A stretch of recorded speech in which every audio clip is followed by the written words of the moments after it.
Ini tadi yang saya kata ada telur kat atas, nampak banyak telur. Ni memang musim bertelur sebab dia orang buat madu, jadi dia orang buat telur sekali. Dan bulan 5 tengok ni. Ni adalah telur calon ratu Itamar. Tu ada banyak lagi.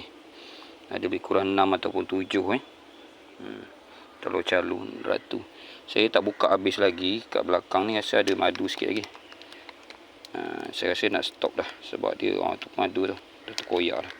Belakang tu ada madu lagi. Belakang tu tak tahu, mungkin ada kot. Kita tengok sikit. Belakang tu boleh nak buat telur. Tu. Kalau yang gelap ni lupa dah saya, telur baru kot. Yang gelap ni telur baru, yang cerah ni telur lama. Gitulah kot. Saya dah lupa dah. Okey, ni tengok, ataupun yang gelap ni telur lama. Yang gelap ni telur lama. Yang putih-putih ni telur baru. Tolong betulkan kalau silap lupa betul. Jarang bekerja dengan telur. Bawah-bawah ni ada madu lagi. Dia macam 2 tingkat tu. Tengok kat sana tu adalah sikit madu. Tu ada sini. Di sini je lah dia kawasan dia. Tu ada lagi, saya tak nak sedut dah. Tu je lah rasanya saya sedut. Sebab telur dia banyak sangat ni.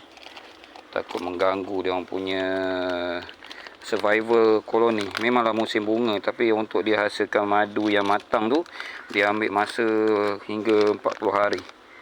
Alhamdulillah hari ni Kelulut berikan kerjasama yang baik. Jadi saya dah tak nak sedut lah. Kesian juga dia orang nak hidup juga kan. Ni nampak dia berterbangan gini, tapi dia tak menyerang. Nak tahu dia menyerang ke tidak, kalau dia terbang laju tu dia menyerang. Kalau dia terbang macam ni, pusing. Helikopter je, dia tak serang. Tapi kalau dia jadi jet pejuang, jadi roket, memang kena serang kita. Ni jadi helikopter je. Helikopter tak apa. Ada lebah ni, api cerana. Takut dia masuk ke dalam ni, ada tak? Masa tak ada ni. Kalau ada dia keluar dah. Tiba-tiba tengah-tengah sedut madu, api cerana datang.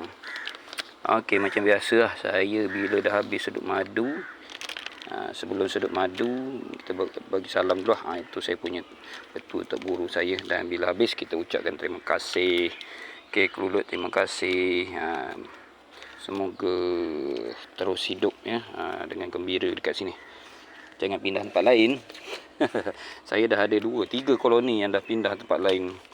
Tahu kenapa dia punya, apa sebab dia? Nanti saya kongsikan ya. Okay, ini ada koloni yang ketiga dalam log rambutan. Saya tak boleh nak ambil 75% sebab dia punya telur dia banyak lah. Itu pun dah banyak saya ambil tadi. Rupanya kat belakang dia tu dah kosong tak berapa ada sikit. Okey, ni saja. Cuba kita timbang. Okey, jom kita timbang.